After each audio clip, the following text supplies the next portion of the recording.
Hello everyone. In this set of videos, we will talk about one of the very key skills that you need to acquire as a software developer. That is source code management or source version control. It may sound a little bit complicated, but it really isn't. The ideas here are really simple and you've probably already came up with your own way of doing it.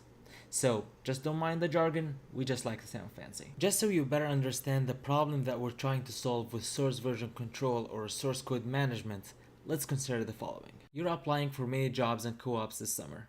And like any professional, you want to tweak your resume just a little bit for each company that you're applying to so you can highlight the skills that you feel is more valuable to them or more relatable to them. So between your own changes, your friends' feedback, the comments you get from your co-op advisor, you will probably end up with something like this. You will have resume, resume modified, resume final, so on and so forth. Now, come 2 weeks later, it would really be a tough job trying to remember which file was actually ready to be sent. And that's just one file that you're working with. So what about software? Do you really think that Microsoft has a folder somewhere on their computers called Windows 10 latest updated final 2? In software development, a lot of times you would have a stable system that you just want to add one little feature to it, or you have a crazy idea that you want to implement but you're just not sure whether or not it's going to work. So you want to try it without losing the current state of your project. So one thing you can do is that you comment out the old code, type out the new implementation, and then if it works, well, great, we're just gonna keep that and delete the comments, and if it doesn't, we're just gonna revert back everything again. So what if you come later and you find out that the new code that you just did actually broke something that you were not aware of? Well, you can revert it back now because you just deleted the comments.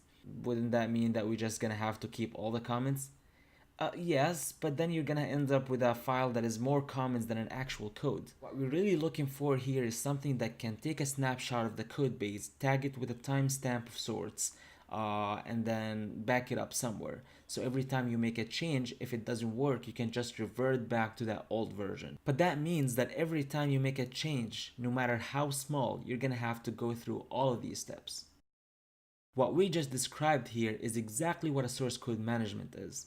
It provides us with the tools that can take a snapshot of the code, give it a nice little message that can describe what the changes are, and tag it with a timestamp so we can know when these changes happened. And not only that, it would also provide you with the tools that you can always review and compare the changes that you've made over time, what you added and what you removed. Also allow you to undo any changes that you've made before without breaking the rest of the system. This is a very basic introduction into what source version control is. And there has been a lot of tools that were kind of built around these same ideas, and the one that we're interested in is called Git. Git was invented by the same guy who invented Linux, and I think the backstory here was that a lot of people were kind of criticizing him for claiming to be an open source advocate while using a proprietary software and for source version control. And so he was like, okay, here's an open source alternative, here's Git.